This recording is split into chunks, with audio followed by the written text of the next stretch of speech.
आऊज़ुबिल्लाहि मिनश्शैतानिर्रजीम बिस्मिल्लाहिर्रहमानिर्रहीम बिस्मिल्लाहि अल्हम्दुलिल्लाहि वस्सलातु वस्सलामु अला रसूलिल्लाह रब्बि इश्रह ली सदरी वयस्सिर ली अमरी वहलुल उक़दतम मिन लिसानी यफ़क़हू क़ौली। आओ कुरान समझें आसान तरीक़ा से। हिस्सा अव्वल नमाज के ज़रिए पार्ट ए कुरान पार्ट में लेसन नंबर 6A में आप सबको खुशामदीद। अस्सलामु अलैकुम वरहमतुल्लाहि वबरकातुहू। जी अपने अपने आंसर ज़रा खुद ही जवाब दे दें। कितने % लोग तैयारी करके आए हैं, पिछला लेसन देख के आए हैं, कुछ ना कुछ स्लाइड से, बुक से, कहीं ना कहीं से। जी हैंड रेज करें जिनका आंसर ए है। कुछ ना कुछ तो हैं, चलो।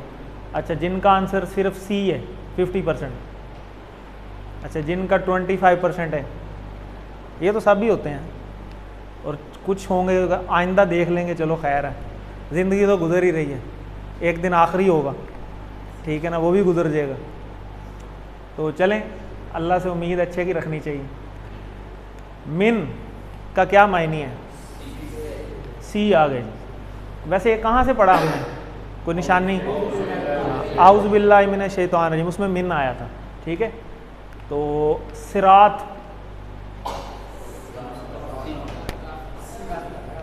रास्ता, ये नहीं होगा, ये मुस्तकीम है, ज़बरदस्त। तो सिरात मुस्तकीम हमने अल्हम्दुलिल्लाह में पढ़ा हुआ है, ज़बरदस्त। अगर सिरात मुस्तकीम आ जाए फिर सीधा रास्ता। अल्लाह अकबर का मायनी? जी अल्लाह सबसे बड़ा है। मिर रब्बी कुम, पहले तो इसका इशारा बताया ना किधर है, कुम। हाँ कुम, सामने 4 उंगलियों के साथ, ज़बरदस्त। हु हुम का ये कुम ना हा। तो मिन का मतलब से, रब का मतलब रब, ठीक है, आप सब के रब से या तुम्हारे रब से, ठीक है। तरफ भी हो सकता है, तरफ कैसे हुआ है वो आगे पता चल जाएगा आपको। अच्छा जी, अब आज का सबक। आज के सबक में अब दोबारा हम वापस अज़ान की तरफ आएंगे। अज़ान आपको पता है हमने कर ली थी, तो अज़ान के अंदर हमने फ़जर की अज़ान की कुछ चीज़ें थी वो हमारी रहती हैं। इसी तरह अकामत में एक अज़ान में एक वर्ड आता है, वो भी हमारा रहता है। और वज़ू के बाद की और पहले की जो दुआ है वो आज हम देखेंगे। और ग्रामर के अंदर कुछ 3 नए हरूफ जो हैं वो आज हम करेंगे, बी, फ़ी और अला, ठीक है। तो नकाते तालीम और शौक़ की एक बड़ी ज़बरदस्त बात एक आज आएगी, जो कि आपको ये बताएगी कि रिवीजन करना कितना ज़्यादा ज़रूरी है। और उसमें आपको ये भी आज पता चलेगा कि रिवीजन करनी तो है, लेकिन कब करनी है उसका एक टाइम भी है। तो अगर हम उस टाइम को फॉलो करेंगे तो इंशाल्लाह आपको बहुत फ़ायदा होगा। और आज के लेसन की मज़ेदार बात यह है कि सिर्फ 6 नए अल्फाज आ रहे हैं, जो कि कुरान मजीद में देख लें तकरीबन अप्रॉक्सीमेटली 3800 टाइम्स आए हुए हैं, 4000 ही तकरीबन कह लें। तो 6 सीखने से कुरान मजीद के 4000 के करीब पहुँच जाना असल तो कामयाबी ये है, ठीक है। तो इस पे हमें क्या करना चाहिए? अल्हम्दुलिल्लाह कहना चाहिए, अल्लाह का शुक्र अदा करना चाहिए, ताकि अल्लाह ताला इस नेमत में इजाफ़ा करें और हमारे सीखने में अल्लाह हमारी मदद जो है वो हमारी करें। तो अल्हम्दुलिल्लाह के सबक नंबर 6 के अख्ताम तक, आज के लेसन के अख्ताम तक आप टोटल 63 अल्फाज सिर्फ सीख चुके हैं। और ये 63 अल्फाज कुरान मजीद में देखें 23,000 से भी ज़्यादा मरतबा आए हैं। तो आपके कुरान मजीद की बैटरी जो है वो देखें 23,000 पे पहुंच गई है। इस कोर्स में हमारा टारगेट कितना है? 40,000 को हम क्रॉस करेंगे। और हमारा ज़िंदगी का टारगेट कितना होना चाहिए कि बैटरी हमारी फुल हो जाए 78,000 के ऊपर, ठीक है। ये कोशिश हमने जारी रखनी है, ये नहीं कि सिर्फ एक दफ़ा यहाँ तक चार्जिंग पहुँचा के बस ठीक है फिर देखी जाएगी। और ये भी चार्जिंग उनकी होगी जो साथ साथ कोशिश करेंगे, वरना तो उधर ही खड़े रहेंगे। जैसे मैंने लास्ट टाइम बताया, ये सारे हैं वो जो आप देख रहे हैं ना, पॉकेट बुक कार्ड जो है, उस कार्ड में अभी तक 63 वर्ड्स ही हुए हैं लेसन नंबर 6 के एंड तक। वही तरतीब से बने हुए हैं, थोड़ा सा उसको देखें, उसमें लेसन नंबर ऊपर लिखा हुआ है 1 2 3 4 5 6, तो आज 6 हो जाएगा। और ये 23,000 टाइम्स आए हुए हैं। तो मैं चार्जर की एग्जांपल दे रहा था कि जैसे क्लास में जो मेहनत करेंगे चार्जिंग उसी की होगी ना, खुद ब खुद तो चार्जिंग नहीं होती, ज़ाहिर है कोशिश भी तो चाहिए। जैसे आप चार्जर लगा दें और पीछे से बटन ऑन ना करें, हो जाएगी चार्जिंग? नहीं, तो खुद कुछ ना कुछ तो करना पड़ेगा ना, तो कोशिश करेंगे जी इंशाल्लाह। तो 7 होमवर्क हैं, इसको हमने ज़िंदगी का हिस्सा बनाना है, ठीक है। अपना हमें कोशिश करनी है कि ये हमारे ज़िंदगी की आदत बन जाए। क्या आदत बन जाए? 2 तिलावत के, डेली हमें 2 बार तिलावत, 2 तरीके से तिलावत करनी है, एक ज़ुबानी और एक देख के। ज़ुबानी जो भी आपको आता है कोशिश करें ज़ुबानी जो आपकी आइटम हैं उनमें इजाफा होता जाए, कोई ना कोई आप नई चीज़ ऐड करें। जैसे ये लास्ट में लिखा भी हुआ है कि और नमाज में मुख्तलिफ़ सूरतों की मुख्तलिफ तभी होंगी जब साथ साथ नहीं करते रहेंगे। बेशक आप एक आयत ही रोज़ याद कर लें तो एक नई ऐड होती जाएगी, और उसी को आप इस 5 मिनट रिवाइज़ कर लें तो वो अगले दिन आपको भूलेगी भी नहीं। और 2 पढ़ने के हैं, कौन सी चीज़ पढ़ने के? इस कोर्स के जो आप पढ़ रहे हैं मटेरियल, जैसे लेसन नंबर 6 आज पढ़ रहे हैं, तो घर जाके लेसन नंबर 6 को रिवाइज़ करें। उसके रिवाइज़ करने के मुख्तलिफ़ तरीके हैं। कुछ को पढ़ना मुश्किल लगता है वो जाके वीडियो दोबारा देख लें, कुछ को वीडियो देखनी मुश्किल लग रही है वो स्लाइड से पढ़ लें, कुछ को मोबाइल इस्तेमाल नहीं करना आता तो बुक आपके पास है वहाँ से देख लें। तो हर तरीके से हमने तो घेरने की कोशिश की है, बाकी आप फिर भी बचने का तरीका अगर निकाल लें तो वो एक अलग बात है। तो इसी तरह अपने किसी ना किसी दोस्त को इस कोर्स में ज़रूर शामिल करें। जैसे हम कुछ टीचर्स भी होंगे यहाँ पे, तो वो हम कहते हैं ना बच्चों के बच्चे ग्रुप स्टडी किया करें, वो आजकल तो है ही ग्रुप स्टडी। तो इस चीज़ में भी ग्रुप बनाएं, 1-1, 2-2, 3-3, 4-4 मिल के ज़रा इशारे रिवाइज़ कर लिए, जिसको अच्छा आता है वो दूसरा को करवा दे। आप दूसरे को करवाएंगे आपका अपना ही ज़्यादा बेहतर तरीके से तैयार होगा। और आप मुंतखब हैं, इस चीज़ को मत भूलें कि अल्लाह ने कुरान सीखने के लिए आपका इंतखाब किया है, इस इंतखाब को नज़रअंदाज मत कीजिए। माशाअल्लाह। तो रब्बी ज़िदनी इल्मा, इस चीज़ को जो है आप ज़रूर अपनाएं कि ये जो है दुआ है अल्लाह से मांगते रहें, ठीक है। कि ये ज़ाहिर अल्लाह से मांगेंगे तो देंगे ना अल्लाह ताला। नबी पाक सल्लम की आदत थी, छोटा से छोटा काम होता था ना तो पहले अल्लाह से मांगते थे, बाद में काम करते थे। यकीन था कि देना अल्लाह नहीं है। तो वो कई दफ़ा हम कितनी कोशिश करते हैं काम की, वो फिर भी नहीं हो रहा होता, और कई दफ़ा हम थक हार के उसको छोड़ देते हैं, भाई यार छोड़ो परे, और फिर वो बग़ैर कोशिश के हो जाता है। तो यहाँ से हमारा यकीन बनना चाहिए एक चीज़ के ऊपर कि जो चीज़ भी है ज़ाहिर है अल्लाह की उसमें हिकमत भी है और अल्लाह की मर्ज़ी उसमें शामिल होगी तो फिर ही वो काम होता है, वरना नहीं होता। अब आज हम जो करने जा रहे हैं वो फ़जर की अज़ान आज हम देखेंगे। फ़जर की अज़ान के अंदर, बाकी अज़ान तो हम कर चुके हैं, फ़जर की अज़ान के अंदर एक ये जुमला जो है एक्स्ट्रा ऐड होता है, अस्सलातु खैरुम मिनन नौम, ठीक है। अब मुझे बताएं कि ये अस्सला जो है इसमें अलिफ लाम लगा हुआ है, ये इसमें फ़ेल है, हर्फ है, कैसे पता चला? अलिफ लाम लगा हुआ है। अब मुझे बताएं ये मुन्नस है या मुज़क्कर है, कैसे पता चला? गोलता लगी हुई है। अब मुझे बताएं वाहिद है कि जमा है? जी वाहिद है, अगर जमा होता तो अलिफ ता होता, ठीक है। तो ये तो चलें आपको पता चल गया। और सला जो है इसका मतलब होता है नमाज, इसका मतलब है नमाज मुन्नस है, ठीक है, और इसम भी है। क्लियर होगी बात? खैर ये उर्दू में भी हम कहते हैं बेहतरी, खैर से हैं जी आप, ठीक है। तो खैर मतलब बेहतरी। मिन से औज़ु बिल्लाहि मिनश शैतानिर रजीम में पढ़ लिया आपने। नौम कहते हैं नींद को, और यहाँ भी अलिफ लाम लगा हुआ है, ये भी इसम है, ठीक है, और ये नींद को कहते हैं। इसका मतलब क्या बना? हाँ, नमाज नींद से बेहतर है, ठीक होगा। देखें अभी हमने सबक किया नहीं है, आपको पहले ही आ गया। क्यों आ गया? क्योंकि बैटरी 23,000 चार्जिंग हो चुकी है। वो रिपीट होते हैं बहुत सारे अल्फाज, वो जो रिपीट होते हैं ये सारे रिपीट हैं, सिर्फ ये अन्नौम नया है, या खैर आपको पहले ही उर्दू में पता था, ठीक है, बाकी सारे आपको देखें पहले ही आते थे। तो यही टेक्निक है, हम ये टेक्निक सीख रहे हैं कि देखते साथ हमें तर्जमा समझ आ जाता है, अच्छा इसका ये मतलब है। तो इससे खुशी भी होती है कि यार कितनी ज़बरदस्त बात है कि हमें खुद करना आ रहा है। तो अभी तो हम सिर्फ लेसन नंबर 6 पे पहुँचे हैं, तो आगे चलते जाएंगे इंशाल्लाह, इसमें मज़ीद बेहतरी आएगी। अब इसको देखते हैं। अस्सला ये आपको पहले पता था, ये टिक भी लगे हुए हैं। खैर भी आपको पता है, मिनन नौम नींद से, ठीक हो गया। नौम मीन्स नींद। तो यहाँ से इसबाक हमारे लिए बहुत सारे हैं। मेन सबक तो हमारे पास ये है कि नींद जो है ना वो मौत के बराबर होती है, ठीक है। और असली ज़िंदगी क्या है? वो नमाज है। और नमाज के बारे में यहाँ बात हो रही है कि नमाज जो है ना वो नींद से बेहतर है। नमाज अल्लाह की पुकार है और नींद हमारे नफ्स की पुकार है। नफ्स कहता है सोते रहो। फजर की बात हो रही है क्योंकि फजर में की अजान में होती है ना ये वाली बात, अस्सलातु खैरुम मिनन नौम। नींद जिस्म के लिए राहत ज़रूर है, ठीक है, और नमाज रूह के लिए राहत है। लेकिन नींद जो है ना वो सुबह के वक्त राहत नहीं है, फजर की नमाज के टाइम। वैसे राहत है, अल्लाह ने बनाई इसी चीज़ के लिए, लेकिन वो जो सुबह का टाइम है नमाज वाला, उस टाइम ये राहत नहीं है।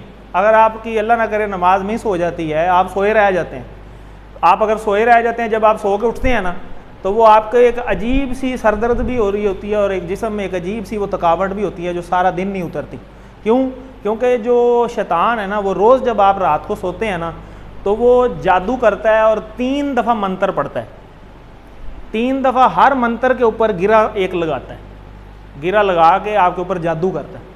ठीक है, और जब सुबह की अजान होती है ना, आप अजान के वक़्त पहली दफ़ा जब उठ जाते हैं आप, तो पहली गिरा खुल जाती है। जब आप उठ के वज़ू करते हैं दूसरी गिरा खुल जाती है। जब आप नमाज के लिए खड़े हो जाते हैं तो फिर तीसरी गिरा खुलती है। तो और अगर आप कुछ भी नहीं करते तो उसके जादू का असर आपको सुबह जब आप उठते हैं ना महसूस होगा। एक अजीब सी थकावट, आप जितना मर्जी फिर उसके बाद फिर सोते रहें, लेकिन वो थकावट आप नहीं उतरनी, और पूरा दिन आपको ऐसा लगता है कि जैसे मेरा दिन ही ज़ाया हो गया, मेरे काम बहुत सारे रह गए हैं। क्यों? क्योंकि नमाज ही मिस हो गई है। एक दिन की इब्तदा ही आपके एक ऐसी काम से हो गई है, तो फिर आगे पूरे दिन में क्या बरकत रहनी है। तो यहाँ पे हमारे लिए पैगाम है। और वैसे भी जो सुबह का टाइम है ना, वो वैसे भी एक बड़ा हशाश बशाश एक टाइम है। जो जिन लोगों को सुबह वॉक की आदत है या टाइम पे उठने की आदत है, ये उन लोगों को इस चीज़ की कदर का भी एहसास है, और उसमें एक अजीब ही बरकत होती है। आप कितने सारे काम इकट्ठे करके सुबह का टाइम कर लेना, वो सारे ही हो जाते हैं, और वरना वो सारे काम आप इकट्ठे करके बाकी पूरे दिन पे ले आएँ, पूरा दिन गुजर जाएगा, वो काम नहीं ख़त्म होते। एक अजीब से उसके अंदर ना बरकत भी अल्लाह ने रखी हुई। तो ये चीज़ें हमारे लिए जो हैं वो बड़ी ज़रूरी हैं, समझने वाली। अल्लिम, इसको देख लें। अस्सलातु खैरुम मिनन नौम, नमाज बेहतर है नींद से। जी, नौम कुम, इशारा कुम, हु, हुम, का, जी, ये है कुम। ठीक है, तो इस तरह आपने ज़ुबानी नहीं रट्टा लगाना, डायरेक्ट नहीं पहुंचना। ट्रिक क्या है? आपको नहीं याद आ रहा, आप शुरू से आ जाएं, हु, हुम, का, जी, कुम, अच्छा ये वाला।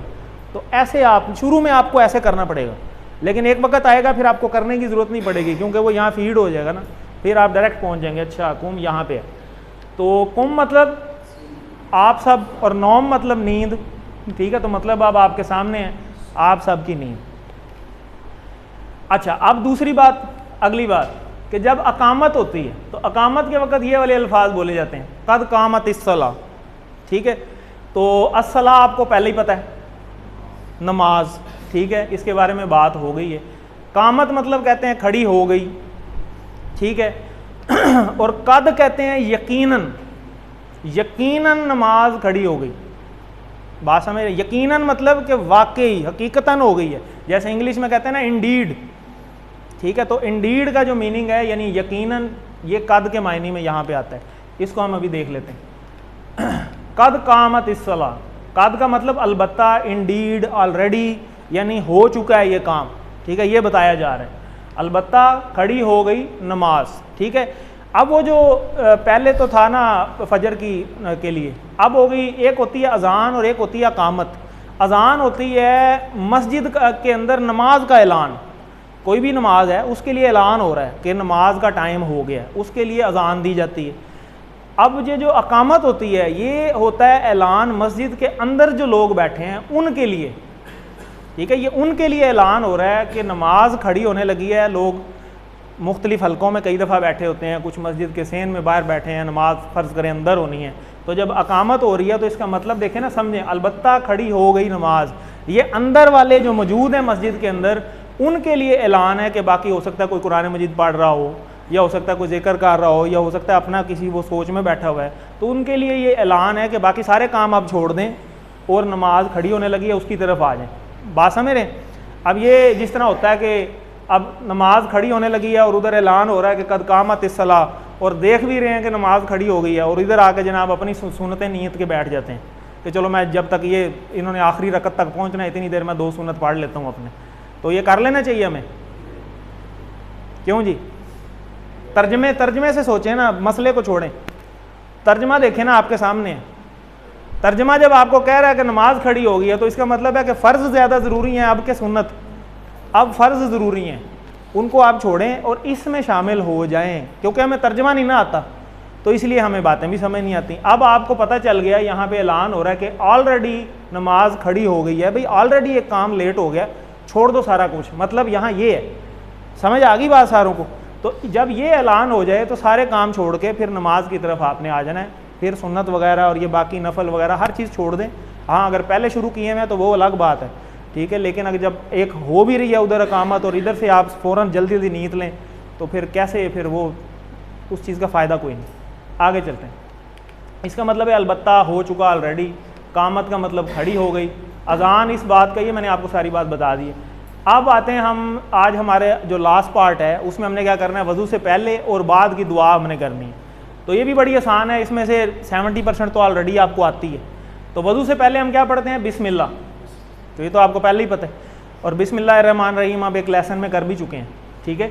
तो बिस्मिल्लाह नाम से अल्लाह के, तो यानी वज़ू से पहले वैसे भी हमने ये आदत भी सीखी हुई है ना कि हर काम से पहले बिस्मिल्लाह पढ़ लेना चाहिए, औज़ु बिल्लाह पढ़ लेना चाहिए। तो ये तो अगर हमारी आदत है तो वैसे भी हमने हर काम ही बिस्मिल्लाह पढ़ के करना है, तो उससे हमारी हर काम में बरकत भी होगी। तो अब आगे वज़ू के बाद की दुआ की फजीलत। हदीस का मफ़हूम क्या है कि तुम में से जो कोई भी ध्यान से वज़ू करे और फिर ये दुआ पढ़ ले तो जन्नत के 8 दरवाजे उसके लिए खोल दिए जाते हैं, वो जिससे चाहे दाखिल हो जाए। 8 दरवाजे हैं टोटल, 8 के 8 उस बंदे के लिए खुल जाते हैं जो वज़ू की शुरू की भी दुआ पढ़ लेता है और आखिर वाली पढ़ लेता है। अब शुरू वाली तो हमें आती है और आखिर वाली भी हमें काफ़ी हद तक कई लोगों को आती होगी। देखें, अशहदु अल्ला इलाहा इल्लल्लाह, ये कहीं हमने पढ़ा है अजान में, ठीक है। देखें टिक भी लगे हुए हैं, अशहदु मैं गवाही देता हूँ अन के ला इलाहा इल्लल्लाह। अब ये अन कितनी तरह के थे, 4 थे, एक अन था एक अन्ना था, दोनों का मतलब के है, और एक इन था, उसका क्या मतलब इन, कहाँ से याद किया था हमने, इंशाअल्लाह। फिर इंशाअल्लाह में इन का क्या मतलब अगर, और एक इन्ना है, उसको किससे याद किया था, इन्नल्लाह मास साबिरीन, उसका क्या मतलब बेशक। तो 4 तरह के इन पढ़ लिए, ठीक है।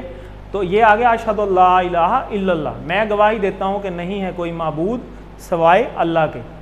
आगे जी, इसकी तशरीह हमने अजान में कर ली थी। ये 2 हदीस भी आपने मफहूम याद रखना है कि जिसका आखिरी कलमा अव्वल आखिर कलमा ला इलाहा इल्लल्लाह होगा वो जन्नत में दाखिल होगा इंशाअल्लाह। और कुर्बुल मक़सद को हम ला इलाहा इल्लल्लाह की तलकीन करने का भी हुक्म है।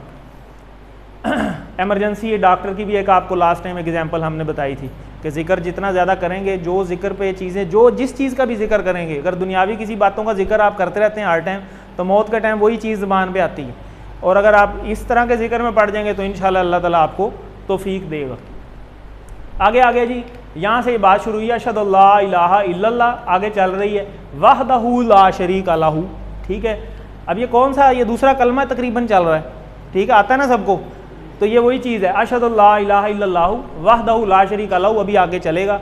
वहदहू मतलब ये कौन सा इशारा है, हु, पढ़ा है ना आपने। तो वाहद मतलब वाहिद, वहदहू यानी वो अकेला है, तर्जमा आ गया ना समझ। वाहिद उर्दू के अंदर भी हम कहते हैं ना, तो वहदहू वो अकेला है, ठीक है। तो वो अकेला है, ला मतलब नहीं, शरीक उर्दू में भी हम बोलते हैं भी अल्लाह का कोई शरीक नहीं है, किसी का शरीक ना बनाओ, ठीक है। तो ये ला शरीक, नहीं है कोई शरीक। अब ये लहू, इसका इशारा ये लास्ट टाइम हमने पढ़ा भी है, लहू लहू लहुम लका ली लकुम लना लहा, ठीक है। तो वो अकेला है, नहीं है कोई शरीक उसका, ठीक है। आगे चलते हैं, वाहदहू वाहिद अहद तौहीद, इनसे आप इसको याद रख सकते हैं, वैसे तो हमें याद है ये। ला शरीका, ला शरीका नहीं है कोई शरीक, शरीक इसकी जमा होती है शुरका, ठीक है। आगे चलते हैं, शरीक हिस्सादार, पार्टनर, शरीक, शुरका, शिरक, मुशरिक, ये सारे उर्दू के अल्फाज हैं, किसी से भी हम उसको याद रख सकते हैं। आगे जी, लहू उसका या उसके लिए, ये हमने टेबल ऑलरेडी किया हुआ है, देखें टिक भी लगा हुआ है, पिछले लेसन में हमने किया, अभी आपने रिवीजन भी की है इसकी। तो इसको हम तसव्वुर सास के साथ देख लेते हैं कि इसमें हमारे लिए क्या असबाक हो सकते हैं। यहाँ पे अल्लाह की वाहदानियत के बारे में जो है वो बात की जा रही है कि अल्लाह जो है वो वाहिद है और शिरक से मुकम्मल बेजारी का ऐलान है यहाँ पे, ला शरीक के। अल्लाह जो है वो अकेला है और उसके अलावा कोई माबूद नहीं है, उसका कोई शरीक नहीं है। किस चीज़ में, उसकी तमाम सिफ़ात में, जो भी अल्लाह की सिफ़ात हैं उसमें कोई अल्लाह का जो है वो डेफिनेट सी बात है कि शरीक नहीं है। और ये एक बड़ी बात भी है कि अल्लाह ताला ने जो है ना वो शिरक को माफ़ भी नहीं करना, तो ये बड़ा एक सख्त गुनाह भी है, गुनाह कबीरा में से है। तो शिरक की ख़तरनाकी को भी ज़हन में रखते हुए हमें इस चीज़ को पढ़ना चाहिए कि वहदहू ला शरीका लहू। आगे चलते हैं, व अशहदु अन्ना मुहम्मदन अब्दुहु व रसूलुहु। ठीक है, वा मीन्स और, अशहदु मैं गवाही देता हूँ, ये पहले भी आया। अन्ना देखें वो दूसरा आ गया कि मोहम्मदन मोहम्मद सल्लल्लाहु अलैहि वसल्लम, अब्दुहु इसका इशारा हु, अब्द का मतलब बंदा, अब्दुहु उसके बंदा है। किसके बंदे हैं? अल्लाह के। हु अल्लाह की जगह पे आ गया कि अल्लाह के बंदे हैं। व रसूलुहु, वा मीन और, रसूल रसूल, और हु उसके, किसके? अल्लाह के। यानी वो पिछली वाली देखे ना, पिछली वाली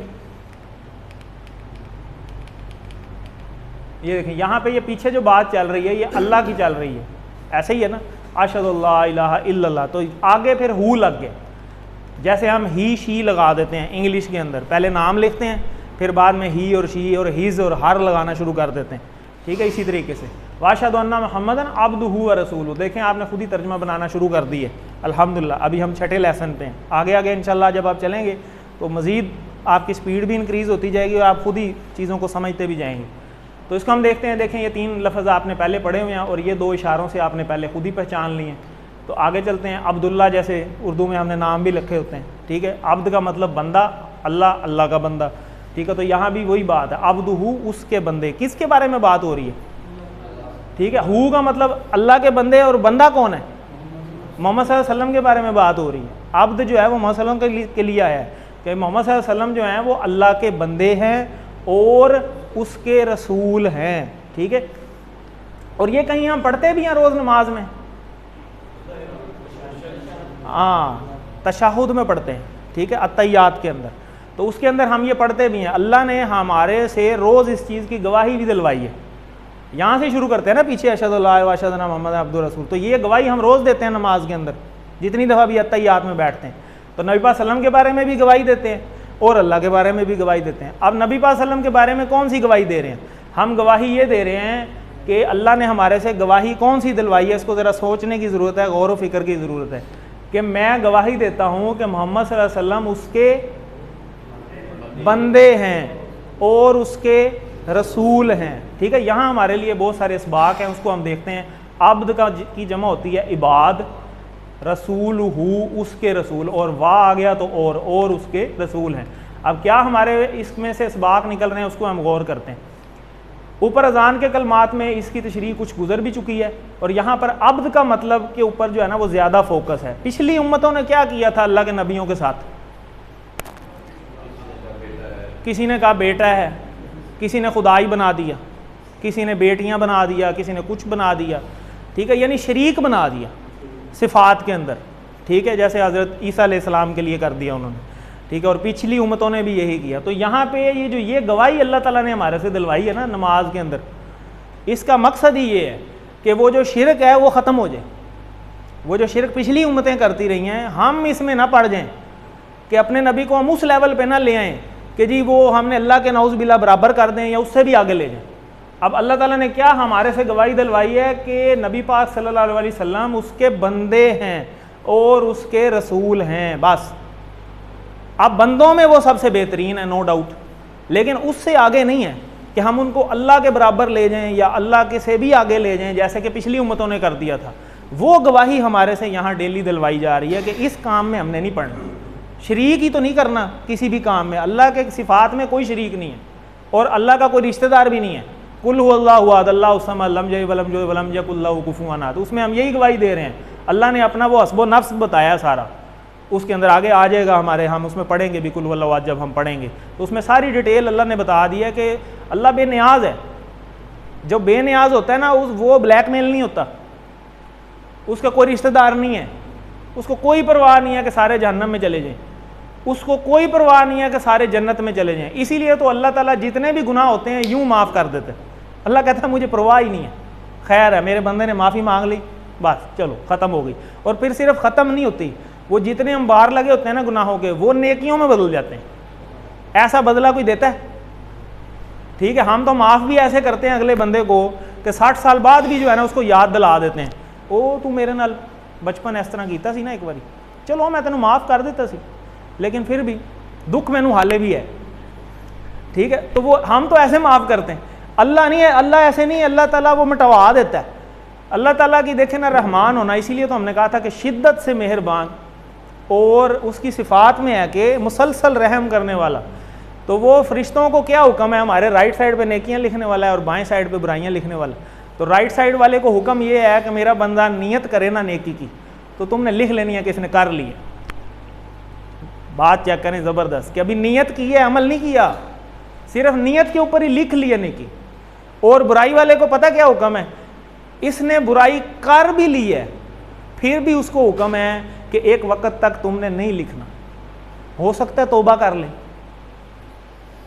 अंदाजा लगाएं कि अमल भी कर लिया बुराई का, लेकिन फिर भी हुक्म क्या है कि चलो थोड़ा सा टाइम देख लेना, हो सकता है माफ़ी मांग ले।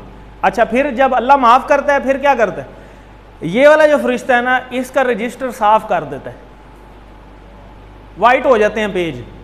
हम वाइट पेज के ऊपर, आप में से कई लोग वर्कबुक कर रहे हैं, वो गलती हो जाती है ना लेड पेंसिल से, तो आप मिटाते जितना मर्जी रहे ना, वो पिछला निशान रह जाता है थोड़ा बहुत, क्यों जी ऐसे ही होता है ना। लेकिन ये रजिस्टर बिल्कुल 0 मीटर हो जाता है, और 0 मीटर ऐसे हो जाता है कि ये जो फरिश्ता है ना, उसकी मेमोरी से अल्लाह ताला भुला देते हैं कि इसने लिखा भी था, उसको याद ही नहीं रहता कि मैंने इसके ये काम लिखा हुआ था, और इधर साफ हो चुका होता है। तो अल्लाह ताला तो ऐसे गफूर रहीम है, हमने अपने रब को पहचाना ही नहीं। अल्लाह ताला ने गिला किया ना कुरान मजीद के अंदर, अल्लाह ताला ने कहा कि तुमने मेरी वो कदर नहीं की जो मेरी कदर करने का हक था, ठीक है। तो अल्लाह ताला की कदर करें। तो ये नबी पाक सल्लल्लाहु अलैहि वसल्लम भी तो हमें गिफ्ट है ना अल्लाह ताला की तरफ से। अब नबी पाक सल्लल्लाहु अलैहि वसल्लम से हर बंदे को कितना प्यार है, तो जिसने भेजा है और जिसने हमें भेजा है इस उम्मत में, किसी और में आ जाते, हमने तो कोई दरख्वास्त नहीं दी, मूसा अलैहिस्सलाम के दौर में आ जाते, ईसा अलैहिस्सलाम के दौर में आ जाते, ठीक है। तो ये अल्लाह ताला की मेहरबानी है, इस पे हमें शुक्र अदा करना चाहिए। अल्लाह का वैसे भी सजदा कर लेना चाहिए कई दफ़ा, खाली ये नहीं है कि नमाज के अंदर ही, कभी वैसे शौकिया सजदा करें अल्लाह को, अल्लाह मेरा दिल कर रहा था मैंने आपको सजदा की, उस सजदे का आपको वो मज़ा आएगा जो शायद नमाज में भी नहीं है, क्योंकि आपने शौकिया की है। तो ये शौक़ भी पैदा करें, ठीक है जी। आगे चलते हैं। हम सबको अल्लाह ने बनाया, इस दुनिया की हर चीज़ को, तो रब हम बड़ी डिटेल में जो है हम पढ़ चुके हैं, और नबी पाक सल्लल्लाहु अलैहि वसल्लम ज़ाहिर है उनके बंदे हैं, और मोहम्मद सल्लल्लाहु अलैहि वसल्लम अल्लाह के सबसे बेहतरीन अब्द यानी बेहतरीन बंदे हैं, और हमारे लिए उनकी ज़िंदगी बेहतरीन उसवा हसना है, डेफिनेट सी बात। तो इसको एक बार देख लें, वाशहदु अन्ना मुहम्मदन अब्दुहु व रसूलुहु। तो यहाँ तक तो आपको आती है, ये बाद की दुआ चल रही है वज़ू के बाद की। कहाँ से शुरू हुई, अशहदु अल्ला इलाहा इल्लल्लाहु व अशहदु अन्ना मुहम्मदन अब्दुहु व रसूलुहु। तो यहाँ तक तो हम सब पढ़ रहे होते हैं। आगे देख लेते हैं, आगे इसका थोड़ा सा बी पार्ट भी है, ये दोनों कंप्लीट करें तो फिर वो पूरी होती है। अब्दुहु उसका बंदा। आगे जी, आगे आता है अल्लाहुम्मा अजअलनी मिनत तव्वाबीना। अल्लाहुम्मा, अल्लाहुम्मा जी इसका इशारा, जी इसका इशारा हुम, हुम जी, हुम नज़र आ रहा है ना इधर। तो अल्लाह और हुम क्या मतलब बनेगा, वो सब अल्लाह या अल्लाह वो सब, तो ये कोई मतलब बन रहा है नहीं ना बन रहा। इसका मतलब है कि इसके आपने टुकड़े नहीं करने, बात ये समझाइए आप, इसके टुकड़े नहीं है। ये अल्लाहुम्मा एक ही लफ्ज़ है, इसका मतलब होता है ए अल्लाह। बात समझ रहे हैं, अल्लाहुम्मा हमारी बहुत सारी दुआएं इस तरह शुरू होती हैं अल्लाहुम्मा से, ठीक है। तो अल्लाहुम्मा का मतलब ए अल्लाह। और कई दफ़ा ये इस तरह के कंफ्यूजिंग क्वेश्चन आपके क्विज़ में आ जाते हैं कि इसके ज़रा मतलब बता दें या ये, तो आप वो हुम वाली तरफ नहीं चले जाना, तर्जमा करेंगे ना तो आपको पता चल जाएगा। हुम का मतलब होता है वो सब अल्लाह, या अल्लाह वो सब, ये तो हो ही नहीं सकता ना, लफ्ज़ ही नहीं बन रहा, कोई जुमला ही नहीं बन रहा, तो इसका मतलब है ये टुकड़े नहीं बनते। तो इसका मतलब है अल्लाहुम्मा ए अल्लाह, इजअलनी बना दे मुझे, नी यानी छोटी, ये अपनी तरफ इशारा है ना, हु हुम का जी, ये वाली छोटी ये आई हुई है इसके नीचे, ये देखें इजअलनी, ठीक है। रब्बी जालनी, उसमें हम कहते हैं रब्बी जालनी मुकीमत सलाती, तो रब्बी जालनी वो भी यही है, ए मेरे रब बना दे मुझे। और यहाँ पे अल्लाहुम्मा जलनी, ए अल्लाह बना दे मुझे, ठीक है।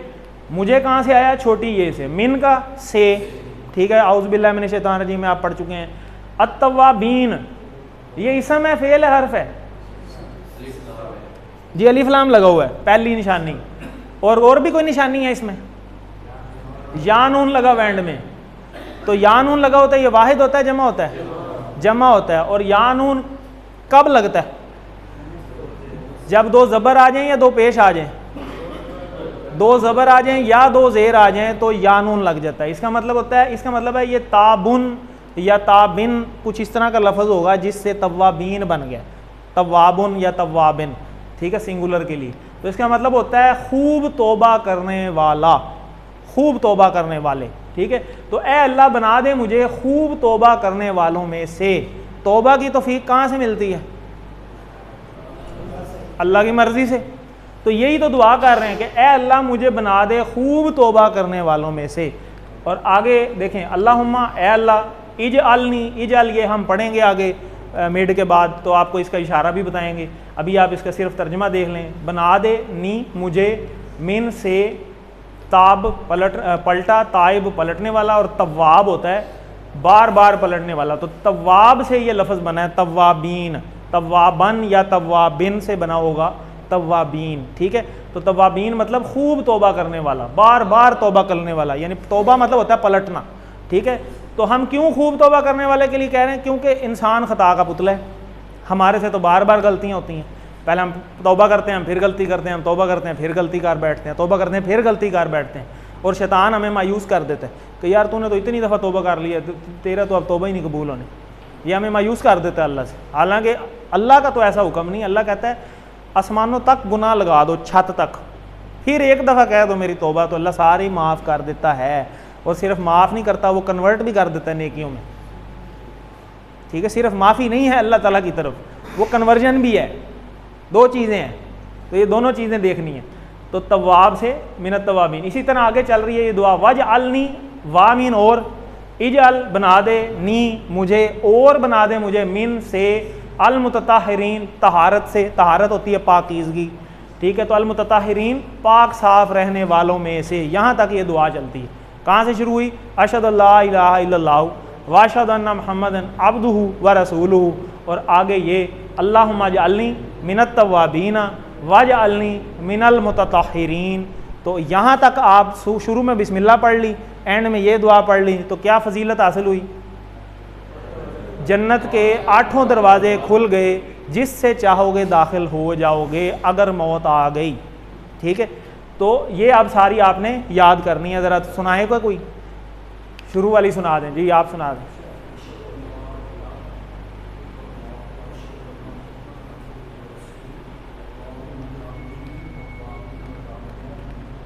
वजअलनी मिनल मुतत्तहिरीन, ठीक है जी। सारे ज़रा रिपीट कर लें अपने ज़रा अल्फाज में। अशहदु अल्ला इलाहा इल्लल्लाहु व अशहदु अन्ना मुहम्मदन अब्दुहु व रसूलुहु। आगे ये अल्लाहुम्मा जअलनी मिनत तव्वाबीना वजअलनी मिनल मुतत्तहिरीन। और अगर आपको तर्जमा पता हो तो आप ख़ुद ब खुद अरबी बनाने के काबिल हो जाएंगे आहिस्ता आहिस्ता, और कुछ हो भी गए होंगे। अब आपको खुद ही पता चल रहा है, आपने आगे पढ़ना है अल्लाह बना दे मुझे, तो अल्लाहुम्मा ए अल्लाह इजअलनी बना दे मुझे मिनत तव्वाबीना खूब तौबा करने वालों में से, वजअलनी और बना दे मुझे मिनल मुतत्तहिरीन पाक साफ रहने वालों में से। इसमें से हम असबाब देख लेते हैं, क्योंकि इंसान बार बार गलतियां करता है, इसलिए ये तौबा जो है इसकी तौफीक मांग रहे हैं हम अल्लाह से कि अल्लाह गलतियां तो नहीं है हमारे से, लेकिन तौबा की तौफीक भी हमें मिल जाए। तो तौबा का दरवाज़ा तो खुला है मौत तक, बार बार तौबा करते रहेंगे, अल्लाह ताला बार बार माफ़ करते रहेंगे, ठीक है। तो तौबा की शरत भी है कुछ ना। तौबा की शराइत क्या है कि इंसान गलत काम करने से रुक भी जाए, और गलती पे फिर शर्मिंदगी भी हो, और आइंदा ना करने का इरादा भी हो, और जिनका हक मारा है अगर, तो फिर वो लौटाना भी है वापस, ठीक है। तो इसी तरह पाकी से मुराद लिबास, मकान की पाकी, अकीदे की, ख्यालात की, हर किस्म की पाकी ए अल्लाह हमें नसीब कर। अब ये हर किस्म कैसे आ गया? हर किस्म कैसे आया? हाँ ज़बरदस्त, अलिफ लाम लगा हुआ है। जब अलिफ लाम लग जाता है तो अरेबिक में वो टोटल में आ जाता है। तो हर तरह की पाकी, अंदर की भी हर तरह की और बाहर की भी हर तरह की, अल्लाह हमें पाकी नसीब फरमा। ज़बरदस्त। तो ये वाली दुआ अब आपने ऐड करके इस तरह अब कब पढ़नी है? वज़ू के बाद। हर नमाज के लिए वज़ू करते हैं, तो हर नमाज के वज़ू के बाद ये आदत बना लें। आदत बनाएंगे फिर भूलेगी नहीं कभी। पहले बिस्मिल्लाह, बाद में अशहदु अल्ला इलाहा इल्लल्लाहु व अशहदु अन्ना मुहम्मदन अब्दुहु व रसूलुहु, अल्लाहुम्मा जअलनी मिनत तव्वाबीना वाजअलनी मिनल मुतताहिरीन। ठीक है जी, भूलेगी तो नहीं, याद हो जानी चाहिए अब तक तो, ज़बरदस्त।